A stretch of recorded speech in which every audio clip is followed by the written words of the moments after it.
Yo soy brasileña, ¿sí? Nací en São Paulo, soy paulista.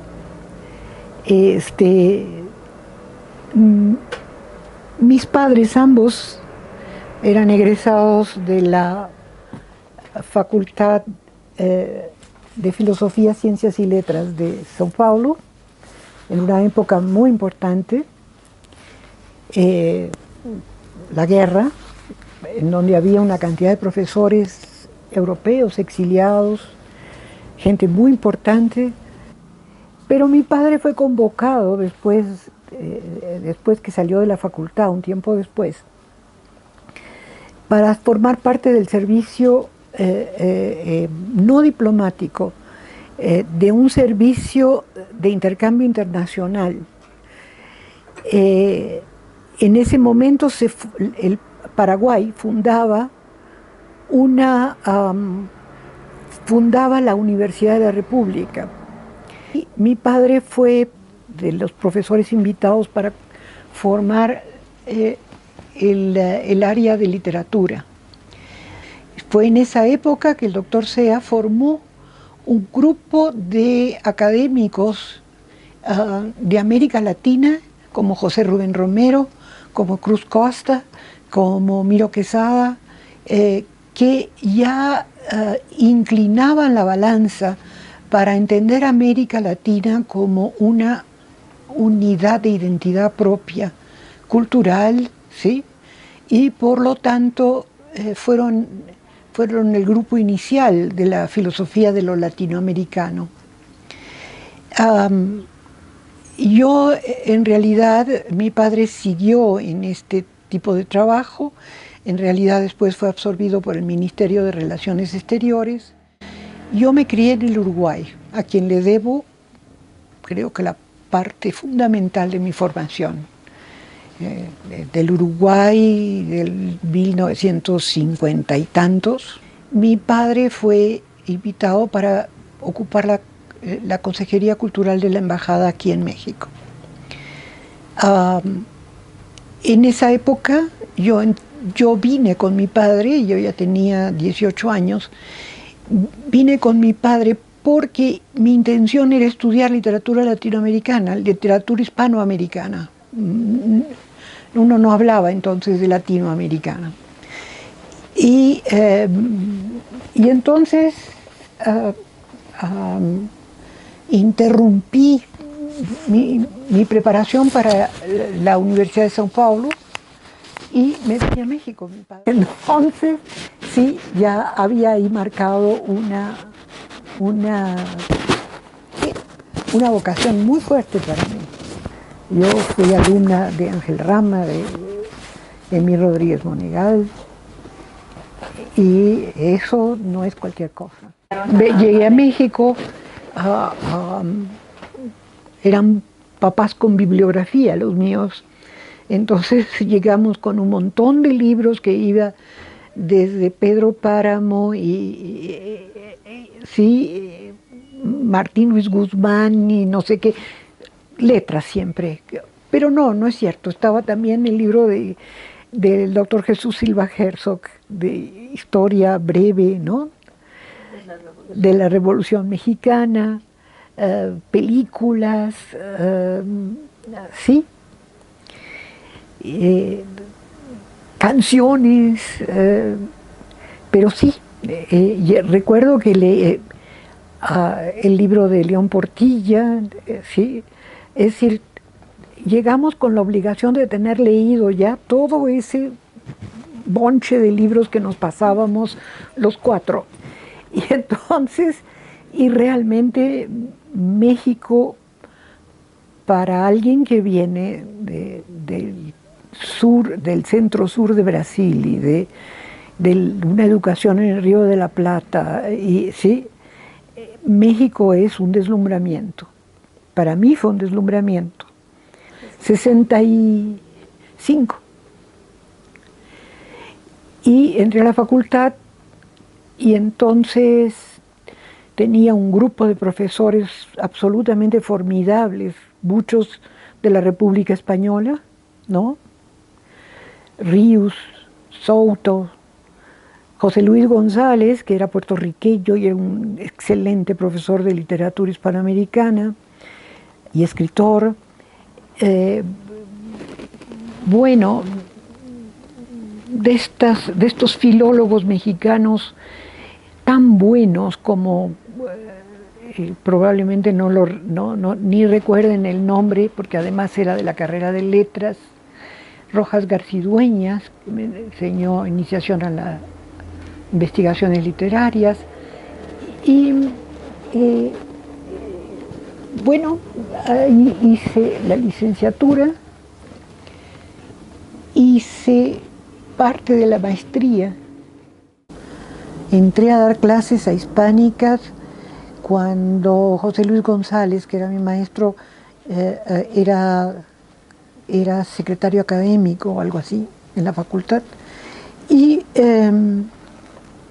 justamente yo daba el curso general de literatura hispanoamericana, que tenía 120 alumnos. Y yo era jovencita y no sabía cómo, yo no sabía si me iban a pegar saliendo de la clase o algo así. Fue una experiencia magnífica, tuve lindísimos alumnos, entre esos 120 y más, ¿sí?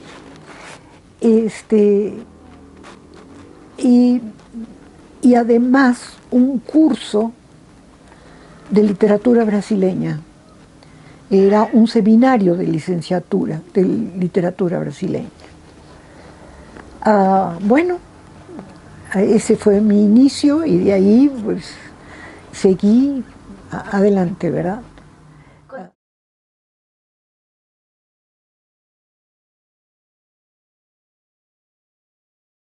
Y para entonces mi padre había entrado en contacto con el doctor Sea, porque el doctor Sea estaba justamente armando un programa para la carrera de estudios latinoamericanos, ¿sí? Para una carrera que fuera estudios latinoamericanos, separada de historia, de filosofía y de literatura, pero manteniendo esos pilares, esos tres pilares que son del humanismo, ¿sí? Sea llamó a mi papá, que era consejero cultural en la embajada, porque quería abrir la carrera y quería un profesor de literatura brasileña. Y mi papá dijo, el único que conozco yo aquí soy yo. Entonces ella le dijo, ay, por favor, no quiere dar la clase de literatura brasileña. Y mi papá dijo, va a ser complicado para los alumnos. Yo creo que mejor planteo un curso de historia de la literatura brasileña en donde yo pueda dar contextos históricos generales y hablar de ciertas obras. Y la primera generación, me acuerdo que un maestro muy querido nuestro de latinoamericanos, que ya se jubiló hace muchísimos años, Mario Contreras, Mario Contreras fue alumno de esa primera generación. Sí, yo había hecho literatura literatura hispanoamericana, literatura española en realidad.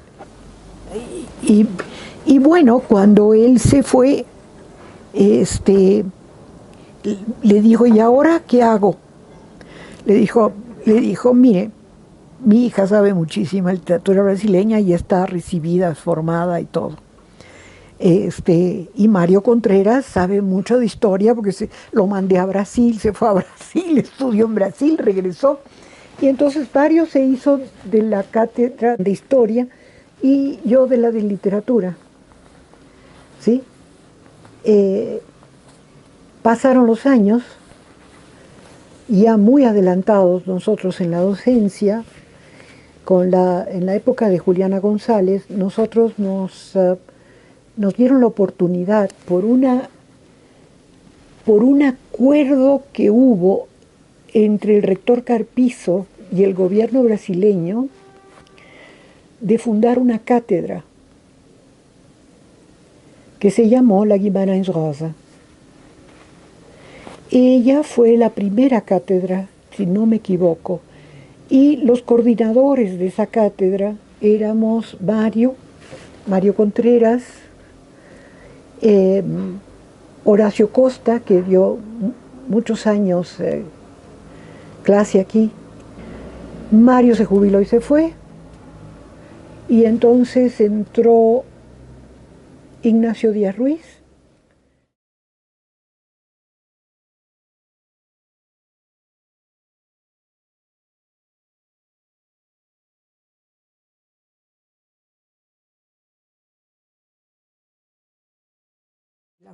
La facultad tenía la docencia y tenía los centros, es decir, tenía el Centro de Literatura Comparada, tenía el de Históricas, el de Estéticas y, por último, el de Estudios Latinoamericanos. Filosóficas también. Cuando vino González Casanova fue el que hizo la separación de docentes e investigadores. No puedo creer que don Pablo tuviera una mala idea en su vida, pero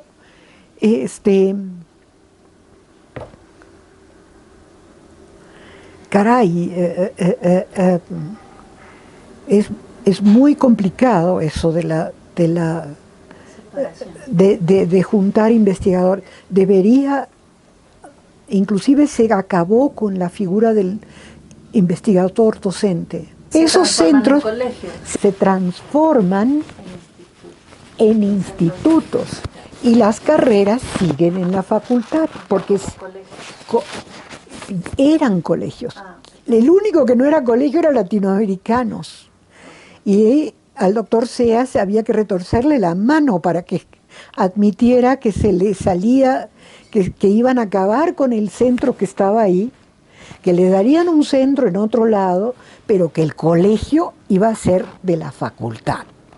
Y entonces le consiguió el local en donde está ahora Publicaciones, que fue el primer centro de estudios, el CECIDEL, el Centro de Estudios Latinoamericanos del doctor Sea, ¿sí? Y ahí se abrió el centro y se separó el centro, ¿sí?, que haría difusión e investigación. CECIDEL quería decir Centro Coordinador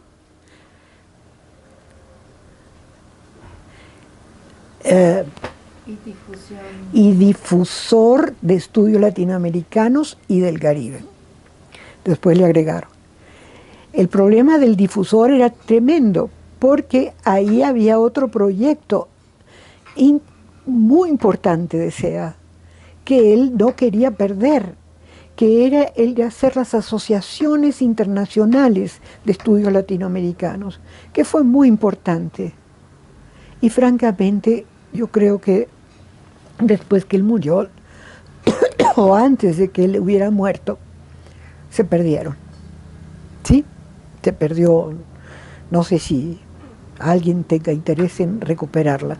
SEA fundó una fundación internacional, la FIALC, de estudios latinoamericanos, absolutamente, en donde participaban figurones de los estudios latinoamericanos en Europa, no en Norteamérica, pero sí en Europa, porque acuérdese que él era de una generación anti-norteamericana. Federación Internacional de Estudios Latinoamericanos y del Caribe.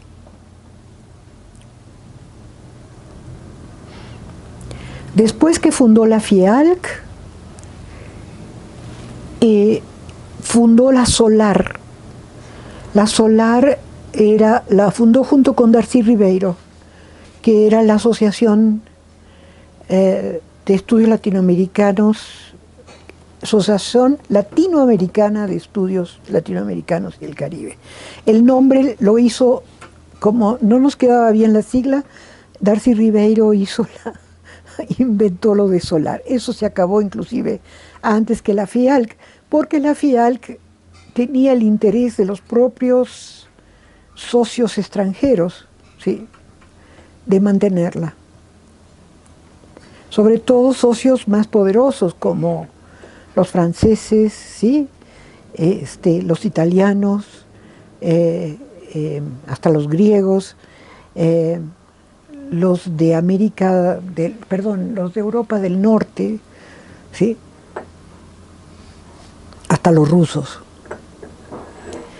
SEA hizo un trabajo de extensión, ¿sí?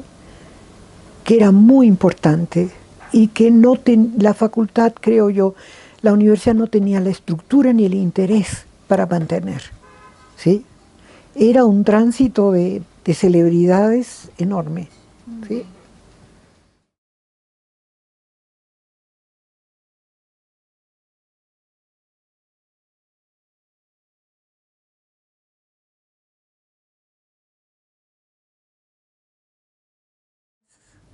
Siempre hubo en una universidad como la mexicana, que tiene un vínculo siempre con el Estado, había materias que a mí me parecían oportunistas, ¿no? Como dependencia y no sé qué, cuando los propios creadores de la teoría de la dependencia ya habían renunciado a ella.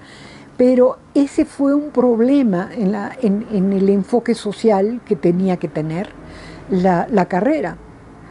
Aferrarse de lo pasado, aferrarse como si Latinoamérica no cambiara, ¿sí?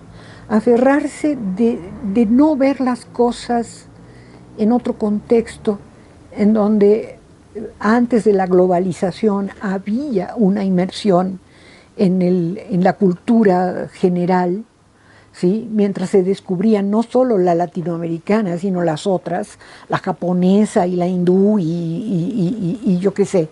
Es decir, fue un mundo que se fue ampliando. Y nosotros, de alguna forma, nos fuimos aferrando en la carrera a unos mantras que nos hacían mal. Yo creo que nos hicieron mal. Nos impidieron a veces actualizarnos en el enfoque de los estudios literarios, históricos y filosóficos, ¿sí? Ahora, yo recuerdo, por ejemplo, una materia muy importante que daba Abelardo Villegas lo daba en filosofía, antropología social. ¿Sí? Ese fue un muy buen planteamiento de Abelardo para la carrera, para abrirla a un enfoque de lo social que arrancara de múltiples aspectos de cómo se iba haciendo complejo el mundo, ¿sí? Y sacar un poco de este fast track, ¿sí? De siempre estar pegados a una idea política que era generalmente oportunista, ¿sí? Y que era fácil de entender. Era repetir lo que se decía en un libro publicado, ¿sí? Hace muchísimo tiempo, una y otra vez, como si no hubiera habido ningún movimiento interno y externo de los países latinoamericanos. En algunos había habido muchos movimientos. Y eso en literatura uno lo siente mucho, y lo discutí mucho con Sergio Ugalde. Los dos en ese sentido estábamos de acuerdo. Cuando tú tú diluyes la especificidad de un estudio que es necesariamente erudito, ¿sí? Lo diluyes en un estudio panorámico, ¿sí? Vamos a estudiar nada más los contenidos sociales de la literatura latinoamericana. Estamos fritos, porque estamos dejando de ver problemas verdaderamente de una enorme consecuencia en términos humanos y educativos, ¿sí? Es decir, no puedes empezar a colocar al ser latinoamericano en un mundo plural. Le costaba tanto trabajo salir de ciertos canales teóricos que estaban ya muy trillados, ¿sí? Es decir, yo creo que una universidad, así se llama, ¿verdad? Universidad, tiene que mantener esos hilos que fluyen de acá para allá y de allá para acá, de Europa, de Estados Unidos, de Oriente, ¿sí? ¿Cuántos críticos, cuánta gente de Oriente hemos tenido para enriquecer la percepción del mundo latinoamericano, como Said, por ejemplo? ¿Sí? Es decir, que nos vamos a quedar con la cuestión de cómo se planteaba el colonialismo en el siglo XIX, ¿sí? O cómo se lo planteaban los positivistas. Entonces, eso era lo que yo siempre resentí en la carrera, tal vez porque yo me eduqué en un país que estaba inmerso, ¿sí? en corrientes de pensamiento que fluían de todas partes, ¿sí? El Río de la Plata es así. Pero a mí eso siempre me dio mucho ánimo y mucho impulso en lo que yo hacía.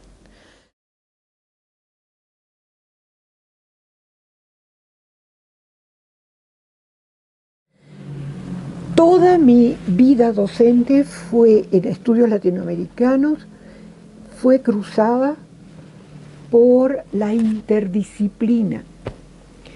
Yo era defensora, y lo soy dentro de lo posible, y siempre creo que en historia de la cultura no, en teoría de la cultura hice interdisciplina, con arte y con cultura y con análisis del discurso artístico que es un tesoro de miradas que se cruzan. Creo que toda mi vida docente fue atormentada por eso, y yo discutía con el doctor Sea. Hay que estudiar historia, hay que estudiar filosofía y hay que estudiar literatura. Cuando yo empecé a dar, a mí siempre me gustó la teoría, ¿sí? Me gustaba la teoría literaria, soy lectora de ensayos, me encanta, y cuando me pidieron dar teoría de la cultura, salté de alegría. Entonces a mí me tocaban chicos de quinto y sexto semestre, ¿sí? Entonces ya no estaba yo hablando de ciencia ficción, estaba yo hablando de categorías filosóficas, antropológicas, que ellos entendían. Entonces fue mucho mejor y pudo introducir otras cosas, pero creo que ese es un problema. En estudios latinoamericanos lo es, no sé porque dejé de dar clases en hispánicas, pero en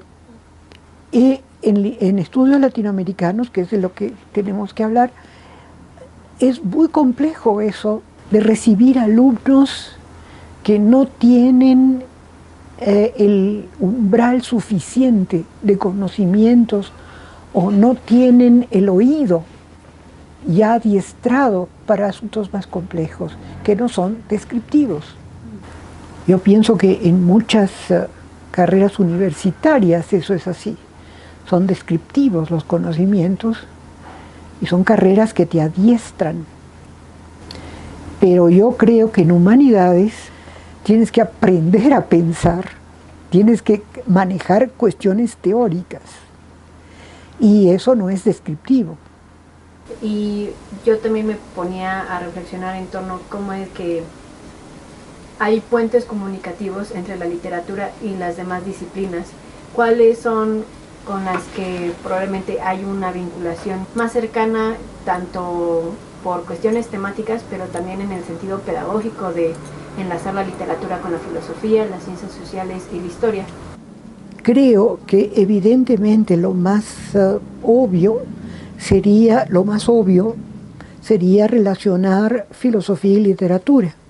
De hecho, el doctor Giraud daba una espléndida clase de filosofía y literatura, pero yo creo que hoy en día la literatura plantea dentro de sus terrenos sobre todo la relación historia y literatura.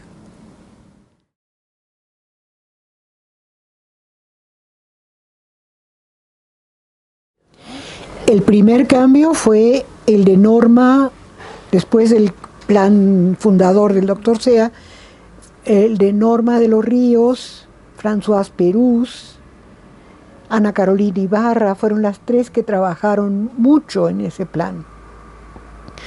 Y era un buen plan. Era tal vez un plan con una exigencia en donde se veía la mano muy experta de Françoise en el área de literatura, por lo menos, de exigencia teórica, que era lo lógico. Y a mí me metieron justamente en una materia que había propuesto Françoise, que era evidente que tenía que ser una materia del colegio, literatura y sociedad en primer semestre. Y era un buen plan, y con ese plan duramos varios años. Sí, Yo aprendí a ir dosificando los problemas de literatura y sociedad, creo, pero aún así era muy difícil. Era muy difícil porque no era una materia para primer nivel, ¿sí? Piensen ustedes cómo entraron en primer nivel, ¿sí? Piensen cómo entran estos chicos que vienen de preparatorias de la UNAM marginales. Entonces, que realmente no tienen preparación suficiente para cursar una carrera universitaria. Eso es una cosa muy angustiante, y supongo que es en todas las opciones, ¿sí? Y más para entrar yo creo que a nivel universitario ya nada es muy descriptivo, pero literatura y sociedad no es descriptivo, evidentemente, ni ninguna materia teórica. Entonces, cuando mucho debería estar más adelante de la carrera. Pero tenía razón en ese sentido Françoise. Bueno, tienen que entrar al problema que plantea la literatura en los estudios latinoamericanos. Y yo creo que en ese sentido tenemos que leer nuestra tradición literaria, como nuestra historia también, supongo yo, y la filosofía que se produce, con otro horizonte, ¿sí? Es decir, no es lo mismo Doña Bárbara para sus contemporáneos que Doña Bárbara para nosotros, ¿sí? No es lo mismo. El Martín Fierro, por otro lado, es cada vez más duro con nosotros, ¿sí? No podemos decir que, ay, Borges era un conservador. Por favor, es alguien que ha revolucionado la literatura en todos los países del mundo, ¿sí? Entonces, yo me temo que eso pueda suceder en las otras áreas de las columnas humanísticas, porque sí hay columnas humanísticas. Es evidente que si vamos a hacer estudios latinoamericanos y pensamos en la coyuntura latinoamericana desde siempre, no podamos echarle no se deba echarle una mirada a qué representa en la historia social, ¿sí? Cómo nuestras instituciones han cambiado, ¿sí? Cómo son los procesos políticos, etc. Pero, y eso es una cosa medio de agonía, ¿sí? Si uno siempre siente los tirones de un lado y de otro, ¿ah? Sobre todo porque estamos vivos todavía, y estamos viendo lo que ocurre, ¿sí? No puedo ser yo así, yo solo voy a ver tales aspectos, yo solo voy a ver a Dostoyevsky en el mundo latinoamericano, ¿sí? Es decir, yo tengo que ver al mundo latinoamericano. Ese creo que fue un problema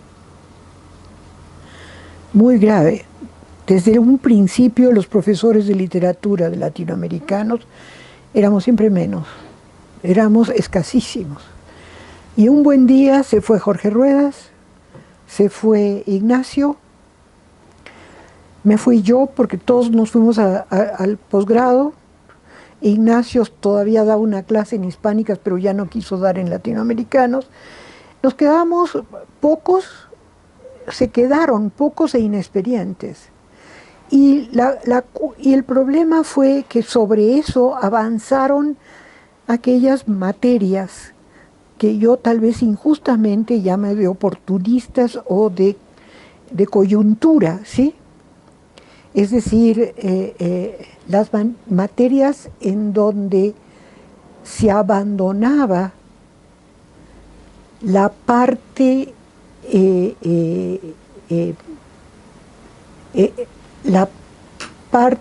por ejemplo, de la literatura, porque el análisis literario, los estudios literarios tienen un cambio en el siglo XX muy acentuado, ¿sí?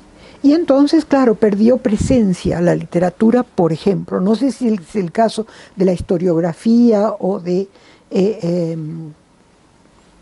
ciertas filosofías, ¿sí? En el campo de la literatura era evidente que el estudio sociológico de los textos en la forma que se estaba dando bastante precaria, ¿sí? Es decir, aparece el problema que tú puedes decir, esto es un problema social, ¿sí? Y entonces ahí te quedas, ¿sí? Si tú tomas los buenos sociólogos de la literatura, no se queda ahí, ¿sí? El problema en la literatura siempre es el discurso literario, que no es un discurso literal, es un discurso en donde la forma te va conduciendo a otros horizontes que no son los explícitos, ¿sí? En ese sentido, los estudios de narrativa fueron fundamentales. Los estudios culturales, por ejemplo, como Bakhtin, culturales y filológicos como Bakhtin, fueron fundamentales, ¿sí? Si tú agarras el libro de Jacobson de análisis de poemas, te vas a dar cuenta que el análisis que la gente llama lingüístico es un monstruo de poder entrar dentro de la materia literaria, que es una materia que aquella literatura que vale la pena estudiar, o que tradicionalmente las universidades plantean, ¿sí? Es una literatura, como te decía antes, que te va a llevar a plantear problemas, son problematizaciones, no son verdaderamente descripciones del estado social, que le hace muy poco favor al estudio social de una región, por ejemplo, ¿sí? Porque no ves más allá. Historia y literatura como problema narrativo de ambos, y cómo la narrativa literaria te remite necesariamente a una narrativa histórica. No es un problema de que tengas que plantear el dictador en Nicaragua para... No, ¿sí? Al contrario, tienes que empezar a ver la relación entre el dictador en Nicaragua y la narrativa literaria. Yo siempre he pensado que esa clase fenomenal que todo el mundo quería dar, de la literatura de la dictadura, ¿sí? Que era una clase que todo el mundo se metía en posgrado, no sé si la hubo en licenciatura, no recuerdo, yo me quedaba perpleja. Yo decía, Dios mío, que nadie se está dando cuenta que el dictador es el patriarca. En el otoño del patriarca, el héroe es el maldito patriarca. ¿Sí? Que están viendo otro punto de vista histórico. ¿Sí? Nuestra heroicidad, ¿sí? Bolívar como Chateaubriand desde el farallón viendo al mar, sí, ve nomás 100 años de soledad, sí, hay toda una ironía, hay todo un sentido de humor que tiene que ser captado. No somos nadie, ¿sí? El tren que pasa cargado de prisioneros que se los van a llevar, que nadie ve. ¿Qué eso qué es? Nadie lo lee en ese sentido. Mira, te podría dar muchísimos ejemplos, pero sería muy aburrido. Yo creo que lo que hay que hacer es integrar estudios, ensayos contemporáneos sobre literatura en las otras, porque los ensayos contemporáneos literarios son de cultura y son de historia, ¿sí? De interpretación histórica muy iluminadores. Sí, en ese participé intensamente. ¿Sí? Era un grupo espléndido. ¿Sí? No solamente Sergio, estaba Han, que es de filosofía, estaba Ávila, estaba yo. Logramos recuperar terreno, ¿sí? Recuperamos. La historia en latinoamericano siempre va a ser un eje, ¿sí? Pero conservando ese eje, logramos recuperar muchísimas cuestiones, muchísimas materias para la literatura. Antonio Cándido decía que él fue el creador del Plan de Estudios de Literatura de la Universidad de Campinas. Y él decía, no hay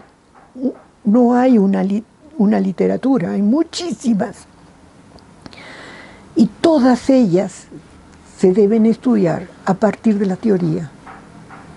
Es decir, hay literatura argentina, uruguaya, brasileña, chilena, peruana, francesa, inglesa, no sé qué, no sé qué, no sé qué. Pero lo que te da una visión es una teoría que se renueva. ¿Sí? Así que tú vas a leer al autor del siglo XIX con otra óptica, ¿sí? Con otros recursos críticos que no tenías antes, o que no te lo ofrecía, ¿sí? Las otras vertientes de crítica literaria.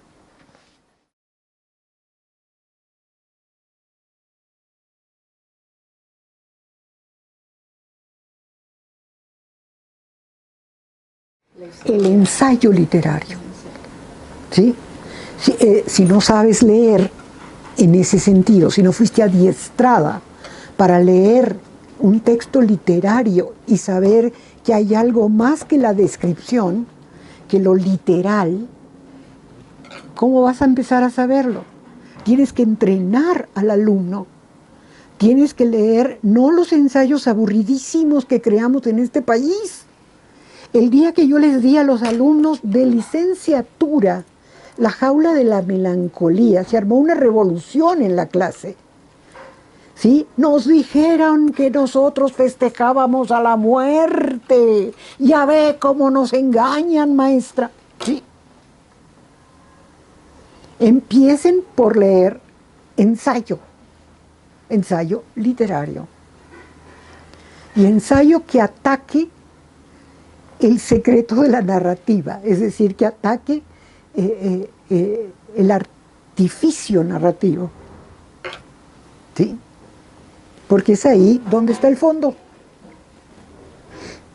No quiero parodiar a los políticos contemporáneos, pero ahí es donde está el fondo.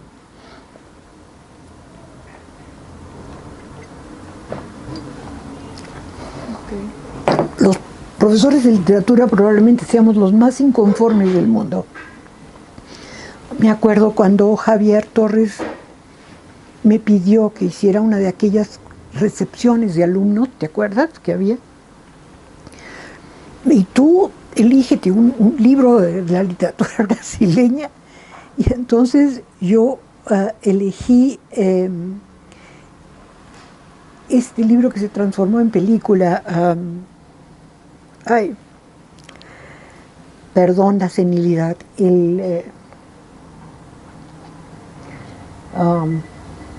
Ciudad de Dios, Ciudad de Dios, Ciudad de Dios. Y entonces los alumnos terminaron, bueno maestra, ¿y cuál es la solución? Yo le dije, perdón, ¿ustedes ven alguna solución? Ellos dijeron, no. Y entonces Javier se levantó y dijo, oye, ¿cómo puedes decir eso? Que no hay solución. Yo le dije, ¿tú la ves? Sé sincera, sé sincero. Pero para los alumnos tiene que haberlos. No, no tiene que haberlos. Los alumnos están ahí no para ser engañados y adiestrados. Están ahí para ser críticos. ¿Sí? Que esa es la última función nuestra, creo yo, y la primera. Y darle los elementos para que construyan una crítica que se renueve además. ¿Sí? Que no sea siempre el mismo mantra o los mismos mantras que se repiten una y otra vez en cualquiera de las áreas de latinoamericanos.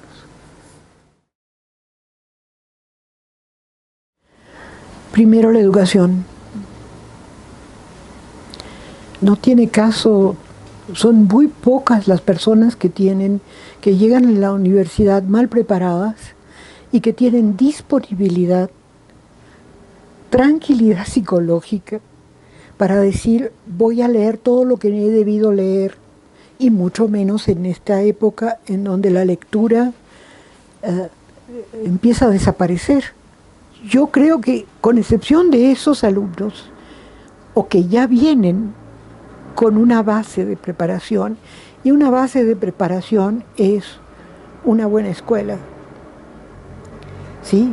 Que ojalá y fuera pública siempre, y que ojalá la escuela pública tuviera maestros y exigencia para enseñar, o una escuela, una familia que tenga libros.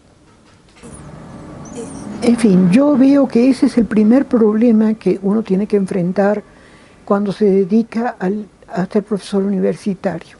Los grandes autores nunca te dan una respuesta, te dan un problema.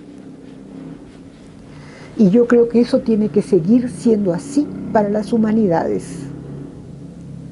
¿Sí? No es que este y otro sistema filosófico o político te pueda dar un resultado que ya, pues lo estamos viendo que no, ¿sí? Es evidente. Y estamos con puertas un poco cerradas, es decir, estamos con problemas graves. Disfuncionalidad de cómo nos planteábamos la historia, ¿sí? Entonces, en ese sentido, estudios latinoamericanos para mí sigue siendo un terreno de lo más enriquecedor y necesario. Nosotros despuntamos y fuimos muy famosos en una época en que Latinoamérica le fue importante a potencias centrales. Ahora, por ejemplo, tenemos competidores, ¿sí? Medio Oriente, Lejano Oriente, la China, ¿sí? Se acabó. Y volvimos de nuevo a nuestro tercer plano. Lo mejor de la universidad en mi época y creo que en esta también, son los alumnos.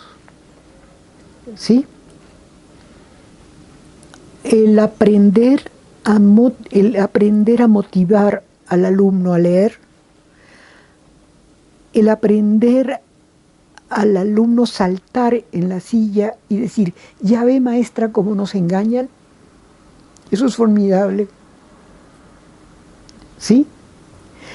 El de repente ver que a través del análisis de un cuadro inglés del siglo XVII o XVIII, el alumno entiende lo que era la esclavitud, ¿sí? Los usos de la esclavitud, por ejemplo, ¿sí? Mira a la duquesa fulana de tal, con todas sus joyas, con todos sus anillos, con todos sus... con el negrito al lado, de este tamañito, el negrito, todo enjollado y lleno de... porque no le caben a ella las joyas. ¿Sí? Eso hay que aprender a ver en el arte. ¿Sí? El arte nunca es bonito. Generalmente es feo. ¿Sí?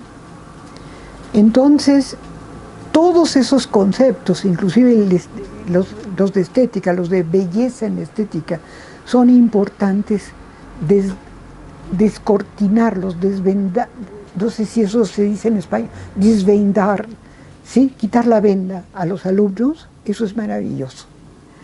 Eso es lo que todo profesor debería hacer. Yo se lo sentí como una obligación mía y tuve muchos y muy buenos resultados.